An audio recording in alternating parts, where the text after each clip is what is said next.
shall now meet in the Senate. We pray that you will be pleased to direct and prosper all our councils to the advancement of thy glory and for the benefit of our citizens.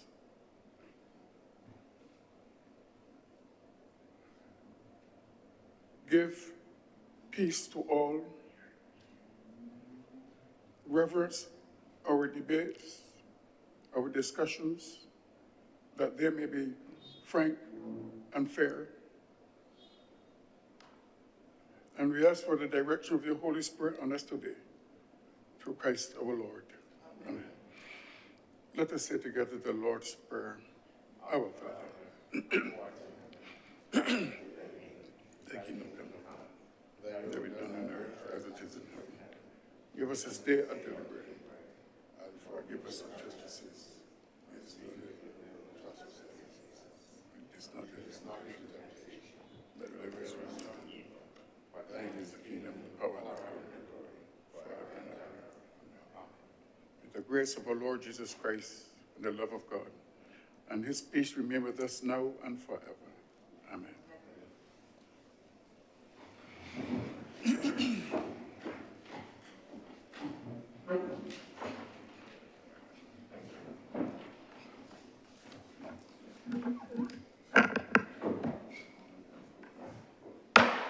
The Senate is in session.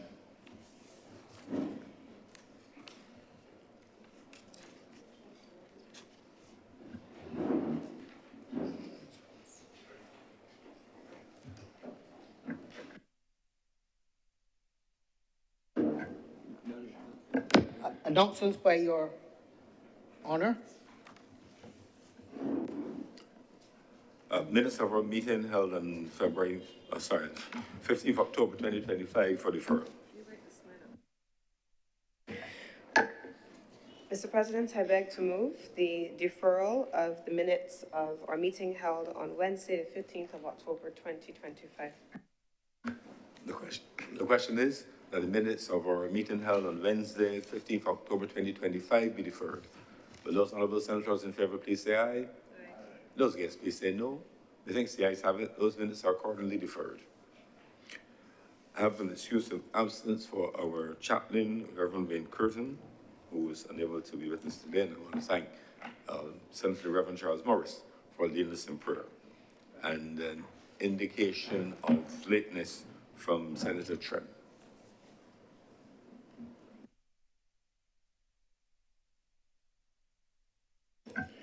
Presentation of petitions. Presentation of papers. Reports from select committees. Questions to ministers. Request for leave to move the adjournment of the Senate on matters of urgent public importance. Statements by ministers or parliamentary secretaries. Personal explanations. Motions relating to the business of sitting of the Senate and moved by a minister. Introduction of bills. Public business. Public business is now the order of the day.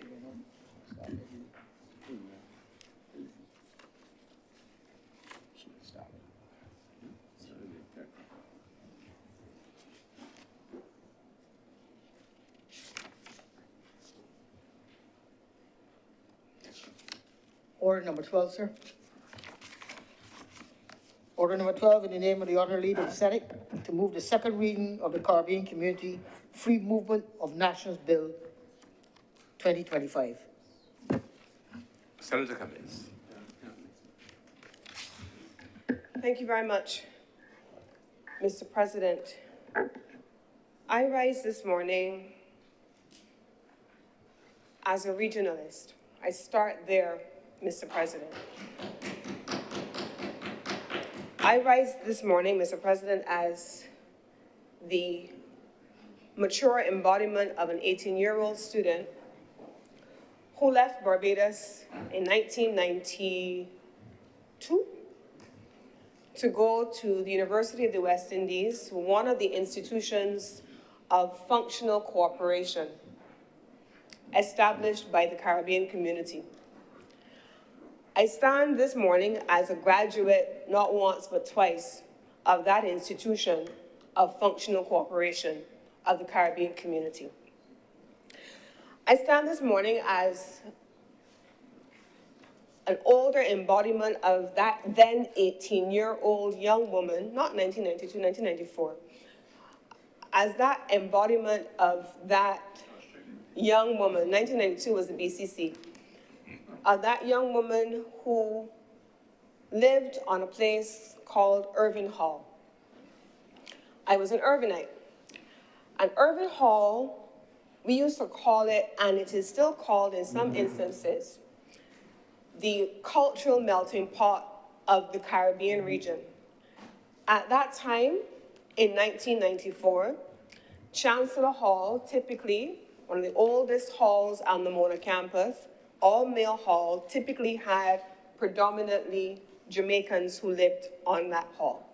The Mary Seacole Hall, predominantly females, not predominantly, only females, predominantly Jamaican females. But Irving Hall and Taylor Hall were typically the two halls where Caribbean nationals lived. Irving Hall was where I lived. I lived among Barbadians like myself.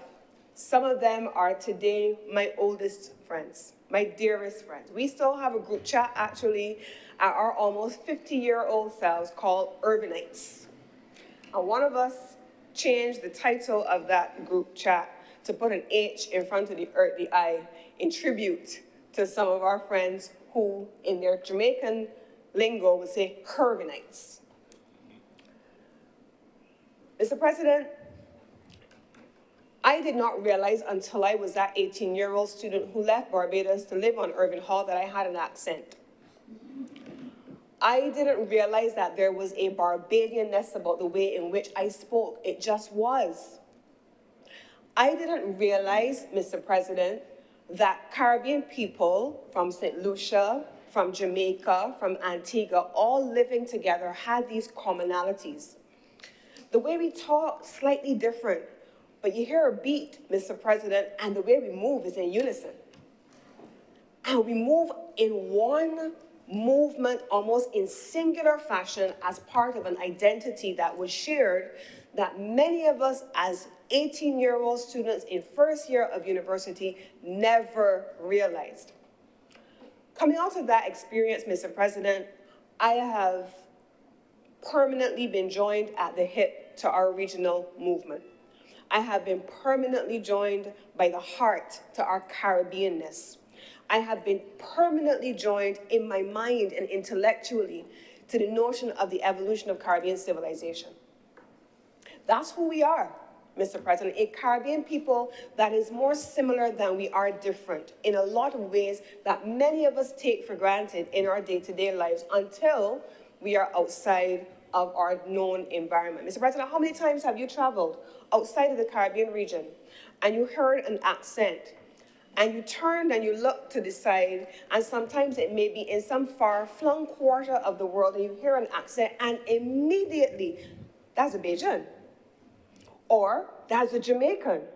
If you're outside of the Caribbean, you hear a Bajan, you are as excited as you are to hear a Barbadian accent as you are to hear a Caribbean accent, because that's who you are. And so, Mr. President, I remember in that 18-year-old self, being a student of international relations and diplomacy, one of my foundation courses at that time was a course called Introduction to International Relations. I met a young woman then who has remained my friend until now. She is currently serving in her country's diplomatic service as a high commissioner. And I remember her words shocking my Barbadian innocent sensitivities at 18 years old. She said, the region must integrate. The region must move forward. And the only way in which we are going to do that is if we put all these old heads that have stood in our way and put them in a barrel and send them to the bottom of the sea. I was clutching my invisible pearls at the time because I said, what is she saying? What is she talking about?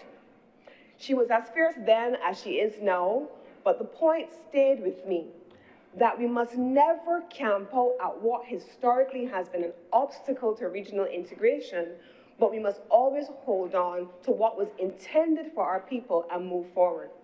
And so today, Mr. President, I rise as a point of pride to introduce and to speak on a bill to provide for the nationals of the Caribbean community in certain member states to enter Barbados, to stay indefinitely, and to work without a work permit. I rise with a great deal of pride to introduce this bill.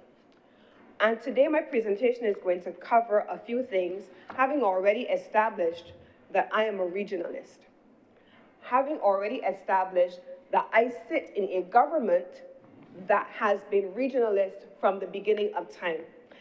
Having also established, Mr. President, that beyond that, I come from a country that has been a champion of regionalism from the beginning of time. And where does that time begin, Mr. President? And that's where I want to begin. Several years ago, at the University of the West Indies, I remember purchasing a copy of a book that I spent some time in over the last couple of days as I prepared for this. A book that captured a seminal West Indian Caribbean report called Time for Action.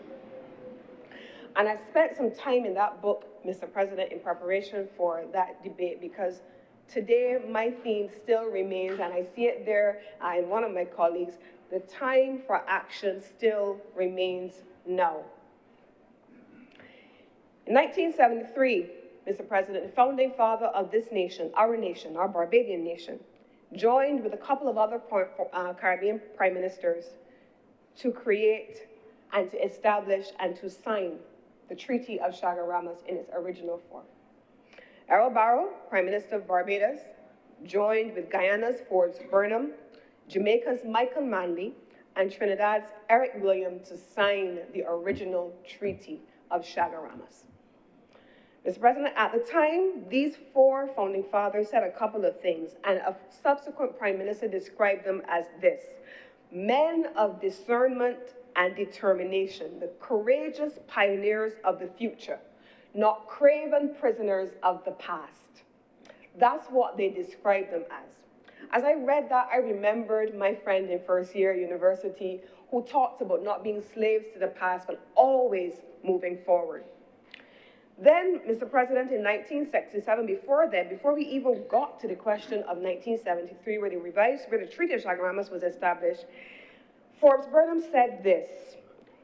He said, either we weld ourselves into a regional grouping serving primarily Caribbean needs, or lacking a common positive policy, have our various territories and nations drawn hither and thither into and by other larger groupings where the peculiar problems of the Caribbean are lost.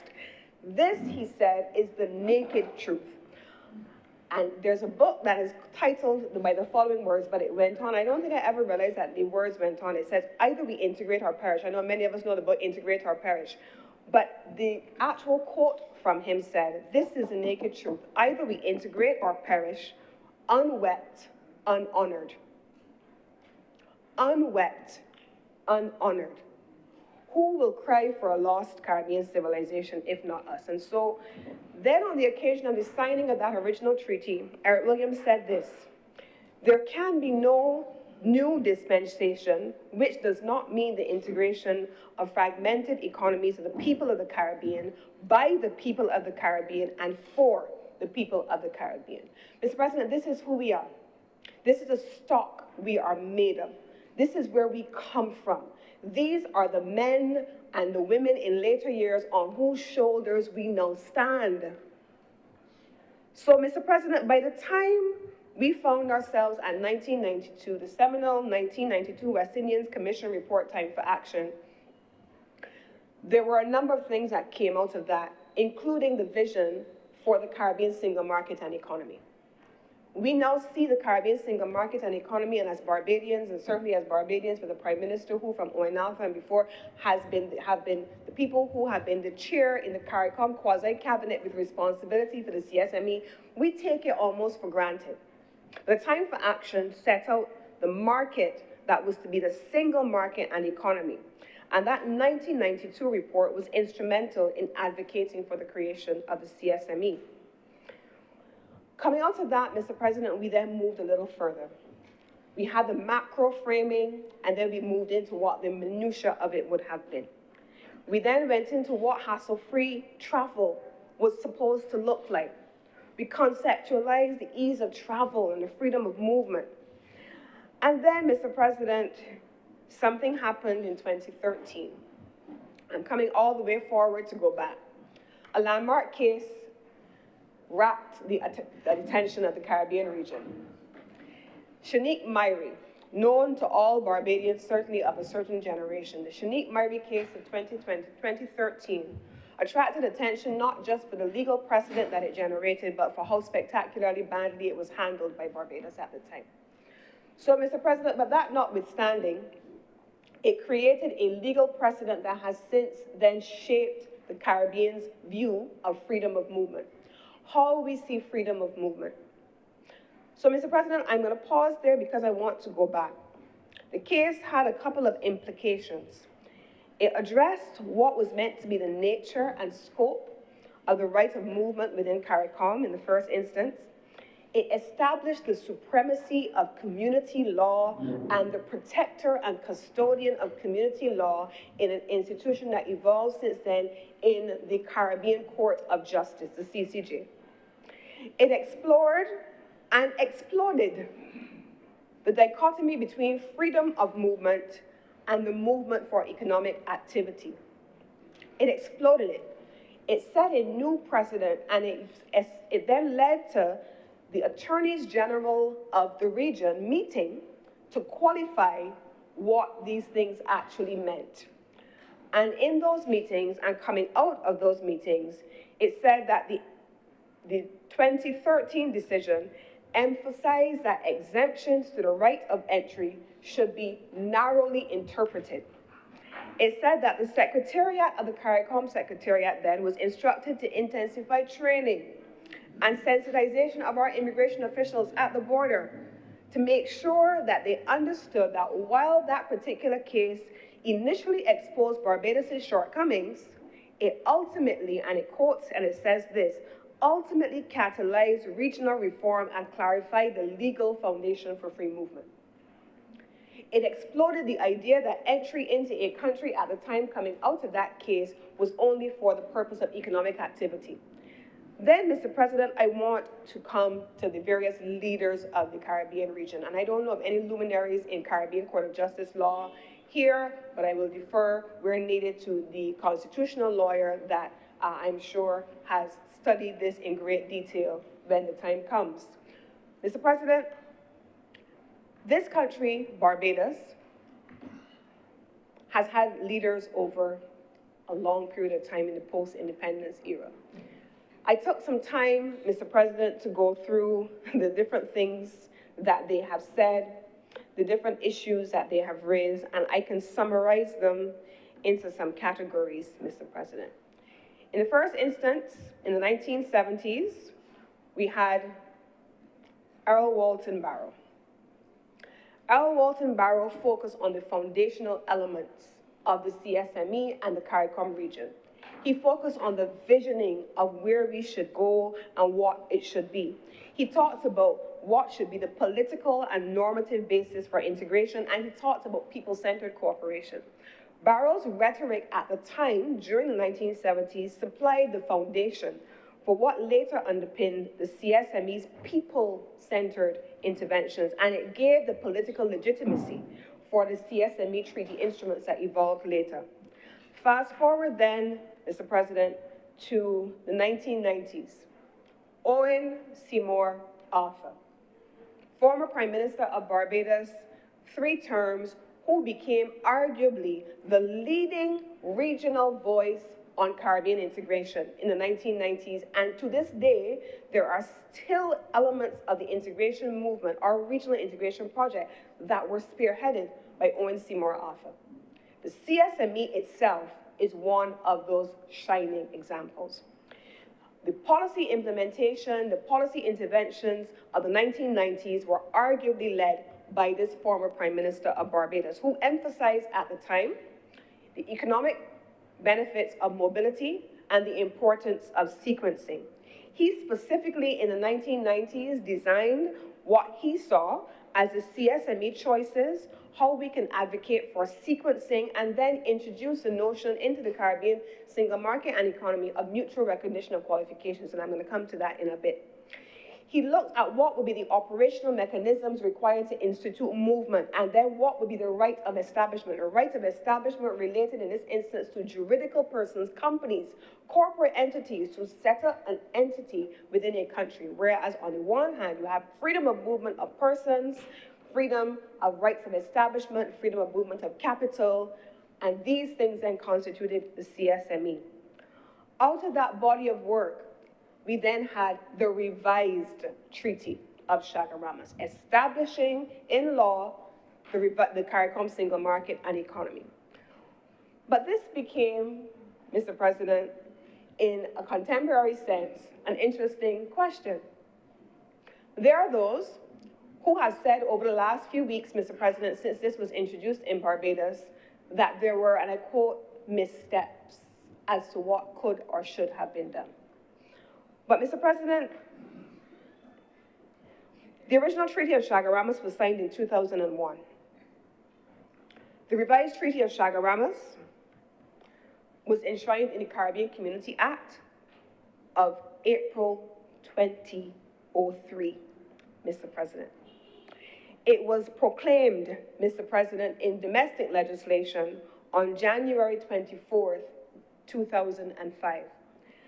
There is an article in today's newspaper, which I'm sure everybody who has a newspaper or has a newspaper subscription can see easily, but more importantly, Mr. President, if you actually understand the history of our region and in our parliament, you can go back and you can see on the parliament's website when at the time before we were a republic, when the bills were laid, when the administrative arrangements were put in place. You can see when at the time before a republic, when the Governor General at the time, Sir Clifford Husbands, I think it was, who got the royal assent, and then it was proclaimed. All of that is freely available on the Parliament of Barbados' website. And so, Mr. President, the notion that Barbados in some way has done something extraordinary by initiating the free movement regime on the 1st of October and then domesticating it into domestic law after the fact is a misnomer, because it has precedent not just in Barbados, but all across the region. If you look at the way in which the revised Treaty of Chaguaramas since 2001 was domesticated in law in each CARICOM country, in each instance, it took between 2 to 5 years before it was instituted into domestic law across the Caribbean region. That is well documented, and on the back page of the newspaper, even more so, it is spoken about by a regional prime minister. But in the parliamentary records of our region, you will see that we have always, from the beginning with the original Treaty of Chaguaramas through the revised Treaty of Chaguaramas, and then, Mr. President, there were some subsidiary pieces of legislation, including the Skilled Nationals Act, which didn't come into effect until afterwards. So there is nothing extraordinary, or there's no mischief associated with domesticating into domestic law that which was agreed to by the heads. So I want to just dispel that. But getting back to Owen Arthur and the 1990s, what he saw it as an economic construct. He wanted to make sure that we were able to have some structure around the economic construct that would give transparency and predictability, not just to investors as it related to the rights of establishment and the free movement of capital, but to Caribbean people as it related to the free movement of people. He said at the time that free movement must be built on clear rules, recognized qualifications, and institutions that protect investors and citizens alike. Those were some of the things over 3 terms in office that Owen Arthur led. Coming out of his leadership, we saw a series of technical pilots for recognition, legislative and regulatory alignment, and increased interprofessional engagement. Then we came to the period of 2008 to 2010, when the late David Thompson was Prime Minister. David Thompson then spoke about the need for administrative harmonization. He wanted to make sure, as Prime Minister, that Barbados had the regulatory systems in place required by the CSME to process, and he had a very specific area of emphasis, cross-border service providers and professionals, and his work focused on highlighting the skills certificate and regulator capacity needs. That was where David Thompson would have camped out. Owen Arthur would have had 3 terms in office, and we know that David Thompson, the late David Thompson, was not in office for as long as that, and so the literature covering what he would have focused on during his time is obviously quite limited. But what was important was that between Owen Arthur and David Thompson, the question of mutual recognition of qualifications was an area of attention for Barbados. David Thompson's technical emphasis at the time helped to move the discussion piloted by his predecessors from rhetoric about rights and the administrative and the practical and the economic that he focused on into the social and the technical elements that policymakers needed to fund and implement. He said a couple of things, but this is the one I want to say. He said, we have to focus on our ability to move people's skills and skills with legal clarity as a lawyer and administrative readiness. Fast forward a little bit further, 2010s, Frundell Stewart, former Prime Minister of Barbados. He advocated targeted mobility, but with safeguards, monitoring indicators, and contingency triggers within CSME implementation mechanisms. He was a lot more conservative than all of his predecessors. He didn't go as far as any of his predecessors did, because he tied explicitly at the time the need for safeguards and monitoring CSME rollout with contingent rights, which subsequently we saw contingent rights come into effect, the protocol on contingent rights come into effect in 2019. But there was the emphasis, Mr. President, as a common theme across all of Barbados's leaders since independence and since the start of the CARICOM movement for people to be free to move, except in some instances we saw that happening in one limited context, but philosophically, Barbados has always seen the evolution. The need for contingent rights has always been a conversation. Some have been more expansive than others, and then comes in 2018 onwards, our current Prime Minister, Mia Amour-Motley. If you read the literature, Mr. President, Barbados features prominently in every single incarnation of regional integration. There are 2 leaders outside of our founding father, Errol Walton Barrow, who feature prominently in every single commentary on this regional integration movement. Aside from Errol Walton Barrow, Owen Seymour Arthur, and now Mia Amour-Motley are seen as the most extensively quoted voices on regional integration. They have been credited in every publication I have found in the contemporary context with pushing the envelope for regional integration. In the case of Mia Amour-Motley, her legacy to date has covered a few things. One, further pushing forward with the implementation of the CSME, looking at identifying how that implementation deficit that has plagued the CARICOM region can be addressed by naming agencies, harmonizing coding, making sure that we are publishing and monitoring on the CSME operationalization, insisting that the formalization of the CSME implementation not be hamstrung by unanimity, but to allow for willing states to proceed. And here we are in 2025 with 4 member states being those willing states coming out of the CARICOM Heads of Government meeting in Jamaica, where it was agreed that 4 member states would go forward with this current free movement regime. But that too, Mr. President, is not new. In every incarnation since 1973, there has always been an instance where some move forward and others do not. Some catch up, some add on, and others do not. That is nothing new. I am not, Mr. President, in the business. I have spent too long in international relations to attempt to speak on behalf of other member states. It is not our job as the government of Barbados to speak on behalf of Guyana, to speak on behalf of Jamaica. They have, however, made publicly their position known. And so, Mr. President, that is available for all to see. But in the case of Barbados, on whose behalf we can speak, and we do speak, Barbados has seen itself featuring in every single incarnation where, as a whole or in part, we have moved forward with regional integration. So that brings us to where we are now, Mr. President. We have seen the introduction of the bill before this chamber. I want to collide with the actual bill itself in my presentation, having given a context for why the bill is here, having given the context for our commitment to regional integration, and then how we plan to treat to the legal construct. The bill is arranged in just 11 sections, Mr. President. It starts with a short title, which we can see. It interprets what the terms mean. It defines, Mr. President, in Clause 3, what indefinite stay means.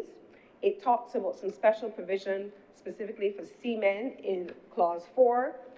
It speaks about the right to work without a work permit, and I want to pause there again to speak about the differences between the freedom of movement regime, the movement of skilled nationals regime, and the relationship between mutual recognition. Mr. President,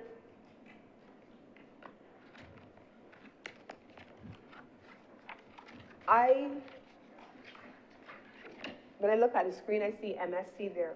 My master's is in international trade and trade law. Under the terms of international trade, Mr. President, there are principles known as mutual recognition and equivalence. Even in free movement regimes, Mr. President, even in cases where there are supranational institutions, there must always be mutual recognition of qualifications and equivalence schemes. The Barbados Accreditation Council, Mr. President, as it relates to NVQs, CVQs, has not been closed to the best of my knowledge. It still exists. And so if, for the purpose of skilled movement and having recognition of qualifications, the work of the Barbados Accreditation Council, and they have done a tremendous job in publishing what those qualifications are at the level of NVQs and CVQs. But Mr. President, we have legislation that governs certain professions, and I have had the opportunity in particular as the former head of the Barbados Coalition of Service Industries and as a former trade negotiator with a specialization in international trade and services to be very clear on what mutual recognition means. It means, Mr. President, that if I require a job where there is no professional registration required, I still have to meet the minimum qualifications for that job. It means that my qualifications have to be deemed to be equivalent to those which are necessary for the job that I'm applying for. It means, Mr. President, that I have to be able to have mutual recognition, which means that I can't pick up from a random university that you go on and start, Mr. President, and then decide you're going to call it some special fancy name and get some special fancy qualification, but it has no mutual recognition, it has no accreditation, and therefore the qualifications cannot be certified. The qualifications from a certifying institution must still be recognized by your employer. But as it relates to certain categories of employees, of professionals, we are the competent agency, ministry, with regard to the movement of professionals, and so I had the opportunity to engage with the agency that I once led, the Barbados Coalition of Service Industries, Mr. President, to discuss the question that has been mooted in the media, and I want to attempt once more from the government side to qualify that. The movement of persons relates to the right to live and work. It does not remove the right or the responsibility of your professionals to meet the qualification requirements of a given job. That does not take it away, Mr. President. If you are a doctor, the Barbados Association of Medical Professionals is your body, but you have the Barbados Medical Council that has the responsibility for admitting you to practice. You can admit to practice as a general practitioner or as a specialist, but that is the sole remit to license you as a doctor on an annual basis, inclusive of your continuous professional development requirements as a doctor. This regime does not remove that. If you are an accountant and you are subject to the requirements of ICAP, this freedom of movement regime does not remove the ability of ICAP to function as the oversight body in law, Mr. President. ICAP is incorporated as a body corporate in the Institute of Chartered Accountants Barbados Incorporation Act of 1974, Cap 369A. It remains there, and it is a competent authority, Mr. President, for accounting professionals. If you are an attorney at law, the Bar Association remains the same. If you are a nurse and you have to be registered, the Nursing Association and the Nursing Council remains the same. If you are a pharmacist, the requirements remain the same.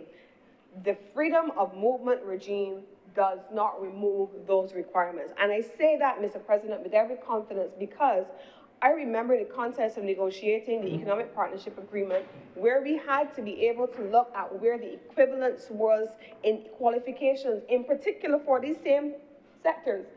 In the Economic Partnership Agreement at the time, we knew that architects, engineers, and accountants and management consultants were the 4 areas that we identified for mutual recognition and equivalence negotiations. That still remains for professionals. It has not been removed. Now, I know that there has been some conversation since some time now on a single registration of CARICOM professionals process. That is not what this is, and it is not to be conflated with the free movement regime. They're 2 separate things. One has not yet been implemented. It is at the discussion phase, and it is still being articulated, but it is not what is before us. And I want to make sure that we are not conflating separate things into one, and in so doing, creating angst among our sectors and our people. The rules governing freedom of movement will not in any way compromise the need for us to have certain professions regulated as exist still in law. I want to make that clear, Mr. President. So as I come to the legislation, again, Mr. President, I should say come back to the legislation, having attempted to qualify what Clause 5 is not about, I want to move on then to Clause 6, the use of a domestic driving permit. I remember over many, many years, CARICOM had been having a discussion about moving from one jurisdiction to the other and driving your car and being able to get onto a ferry and take that ferry and land in another jurisdiction and then get off and use your driver's license. We're not there yet, but the driving license is still something that is covered in this legislation. How the schedule is to be amended, which is by order, which is also not abnormal. Regulations needing to be developed, not abnormal, and then the consequential amendments that are covered at Clause 9 and Clause 10 with the amendment of Cap 12 and the Act of 2021-2023, which was the original revised Treaty of Chaguaramas legislation, Mr. President. Where we are now is an interesting moment of time, and it is the reason why I say the Time for Action report has never lost its currency. We've spent a lot of time since the Time for Action report, Mr. President, looking at what the architecture needs to be. I've always called it the institutional scaffolding. Each one build one. I have taken us through where Errol Walton Barrow was, where Owen Arthur then took us, where David Thompson took us, where Frondell Stewart went, and where Amor Motley is now, Mr. President. Each one has built on what was left by the other in a continuum, Mr. President, that has said that Barbados is not afraid to lead. And on matters relating to regional integration, Barbados has continuously led. This instance, Mr. President, a seminal moment for our region, yet again, Barbados is leading with 3 others. That there are others that will come alongside, I am confident that that will happen. But if not, that is a matter for sovereign governments to determine. But this sovereign government has always been in the vanguard of regional integration. Mr. President, I want to take a few moments to speak about two matters. One, the regional floor for social protection. The regional floor for social protection, Mr. President, has been a conversation across the Caribbean region as we talk about economic movement. How do we limit dislocation to domestic populations as a result of freedom of movement? And this has been a real issue. The question of contingent rights stood in the way of CARICOM integration and free movement for a really, really long time, up until 2019, when that was finally agreed. Those are issues that people are genuinely concerned and understandably concerned about, Mr. President. But that systems have to be put in place to be able to do it, Mr. President, and to have them monitored, Mr. President, is not a reason for us to not do it, Mr. President. It is not a reason for us to not do it. A few months ago, Prime Minister Motley, speaking, I believe it was in Jamaica, she said a couple of things. And I'm going to start here, Mr. President, and work my way back. In her April 2025 address at the time as CARICOM chair, she was speaking during the global trade crisis as it was blowing up with tariffs here, tariffs there, tariffs everywhere. And she said this, in my capacity as chair of the Caribbean community, our world is in crisis. I will not sugarcoat it. These are among the most challenging times for our region since the majority of our members gained their independence. This was in April, Mr. President. We are now in almost November. And we live in a country, Mr. President, I'm going to choose my words very carefully here. We live in a country where the rule of law still prevails. We live in a country, Mr. President, where if you're doing the wrong thing or suspected of doing the wrong thing, you are investigated. If there's merit, you are arrested. If there's merit, you are charged. If there's merit, you are tried. And if there's merit, you are convicted or released. That's the rule of law as I know it internal to my country. It is also the rule of law as I know it in international law, public international law. But we live in a time, Mr. President, where that may not be what is happening per se. I am not sure when law changed and we stopped arresting and interdicting and charging and convicting. But, Mr. President, this is the world in which our Caribbean now lives. These are troubled times, Mr. President. And if not now, to define a Caribbean civilization and a regional integration movement designed by us for us, when will we do that, Mr. President? When will be the time, if not now?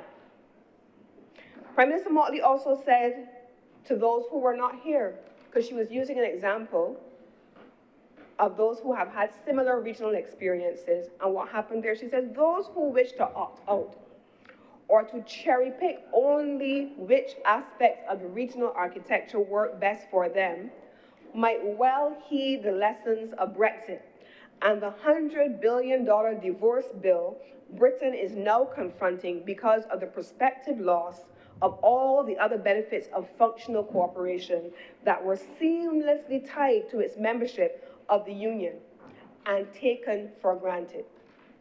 If not now, then when? The time for action report is as urgent now as it was then. The institutional scaffolding that has been built by each successive leader of this country requires courage and boldness, and as was spoken about the original founding fathers of the Treaty of Chaguaramas, it requires us to be pioneers of our future and not holding on to a time that has passed.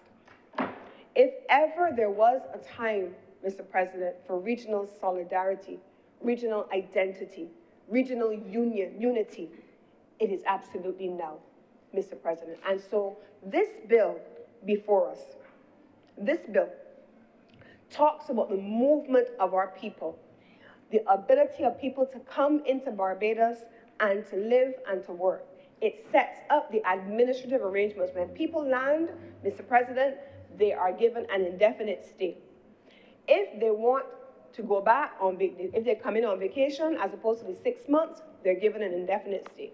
If they want to live and they want to work, there are parameters set out in the administrative arrangements associated with this bill that tell them what to do under the Immigration Act. They are required to go to the Ministry of Labor, and in the Ministry of Labor, they register there. They sign up, they put the information there, and they get the following things: a registration number for their taxes, a national insurance number, and a national ID. It means that they are contributing members of our society, earning and paying their way so that they have the benefit then of the social services that are available to all of us, because they are financing it by way of their taxes. You pay to play, Mr. President. That's what's inbuilt into the process. But they get indefinite stay.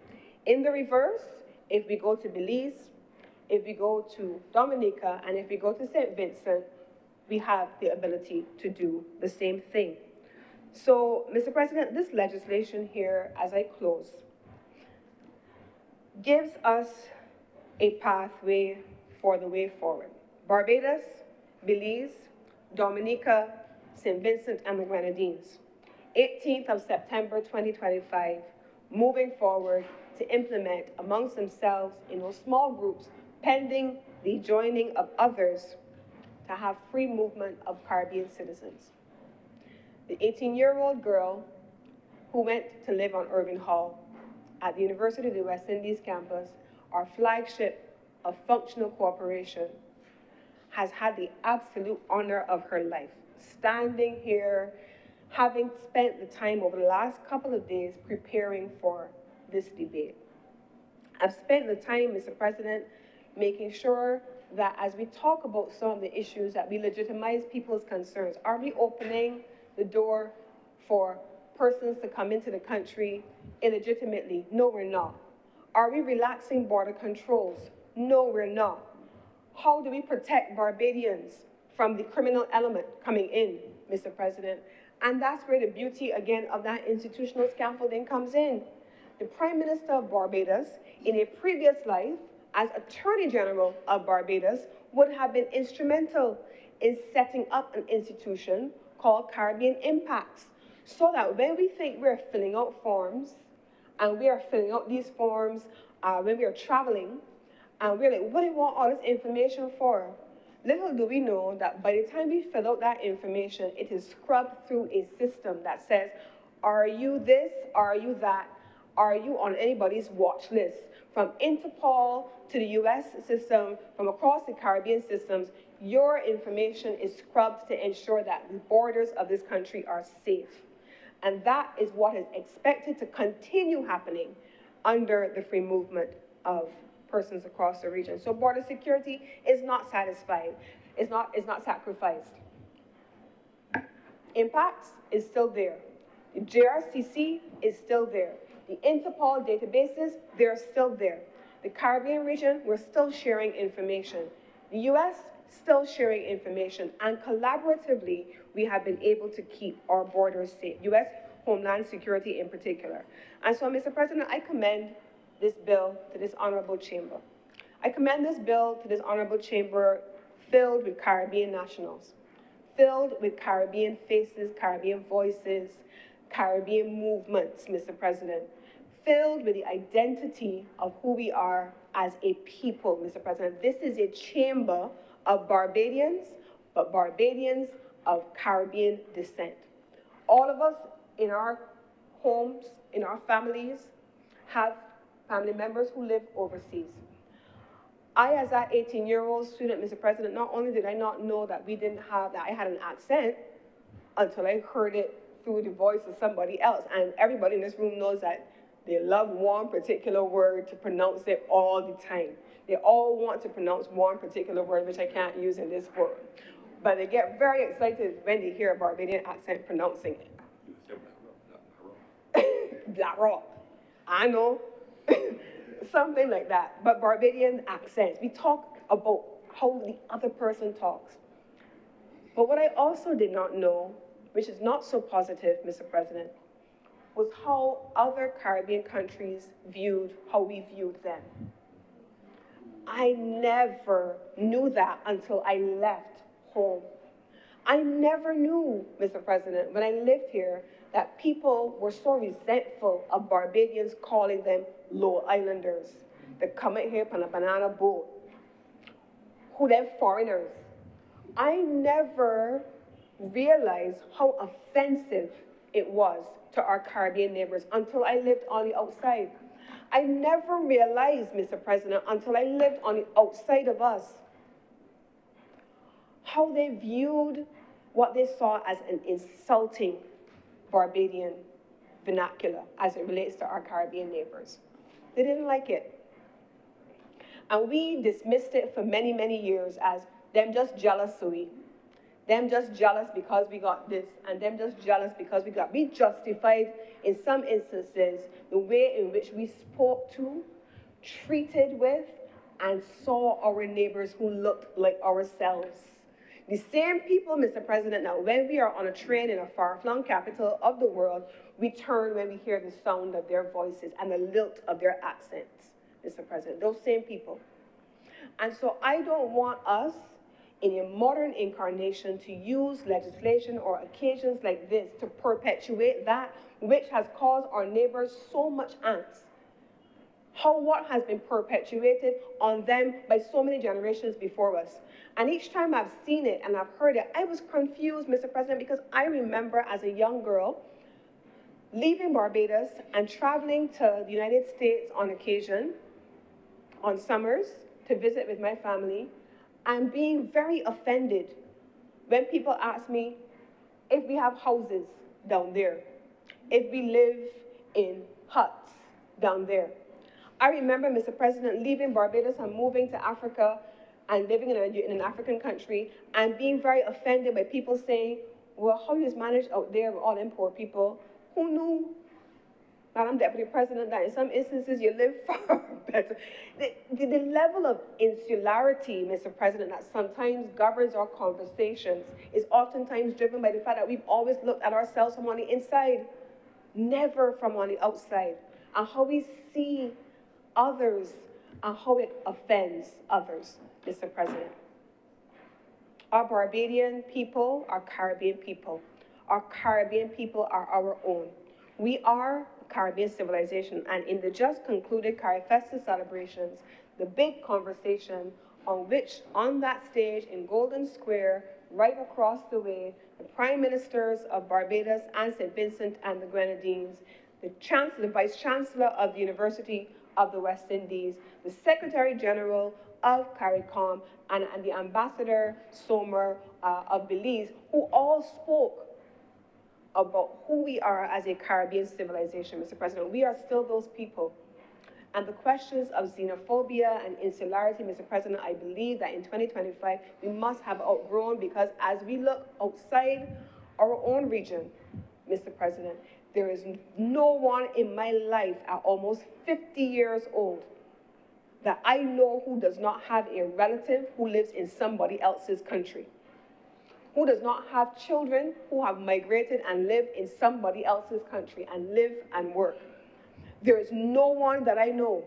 And so the notion that we are comfortable living and working in our families with other people's country, in other people's countries, but we are so closed about who comes and does the same in ours, Mr. President, is a contradiction of terms.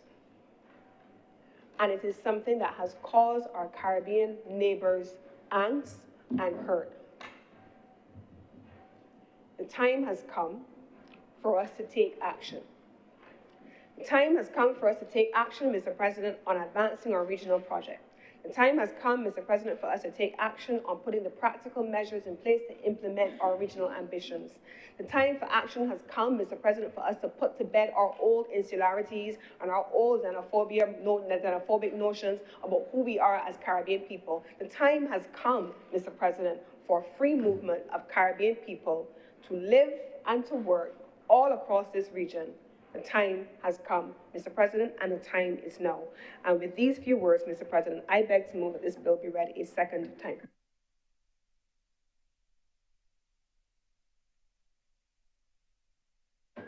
Thank you, Senator Cummins. Senator Warren. Thank you, Mr. President. Mr. President, I rise to make a contribution to this bill regarding the free movement of persons from certain Caribbean countries in Barbados. And, Mr. President, as most persons within my generation, we grew up on a diet of CSME.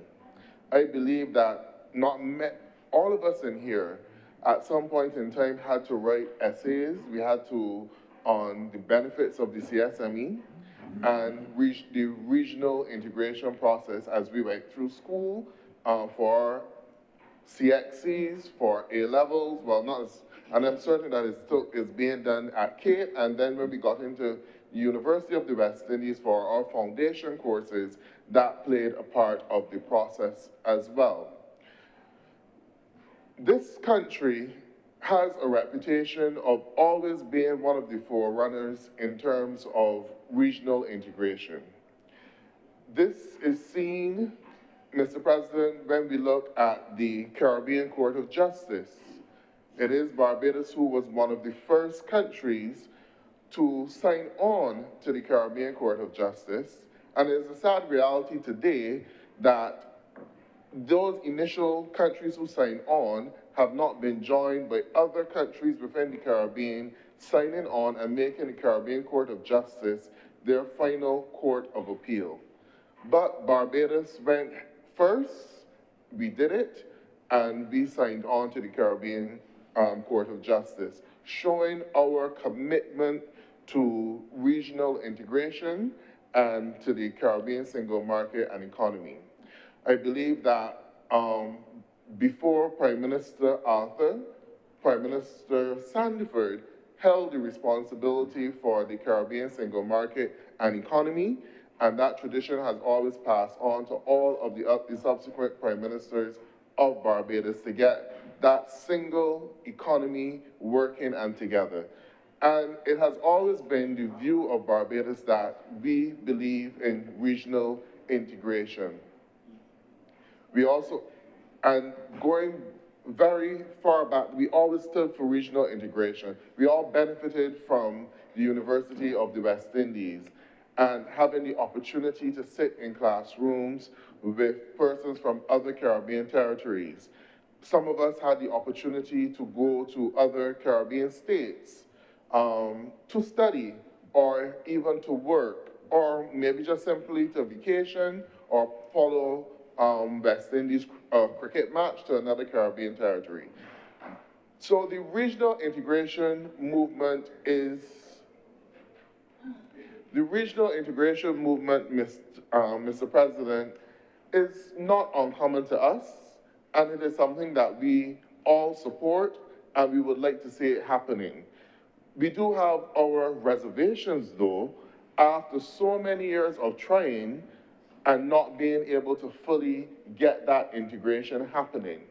And I think that that is something that we need to pay close attention to, because persons in the generations above mine, parents and grandparents, would know of the failure of the Federation.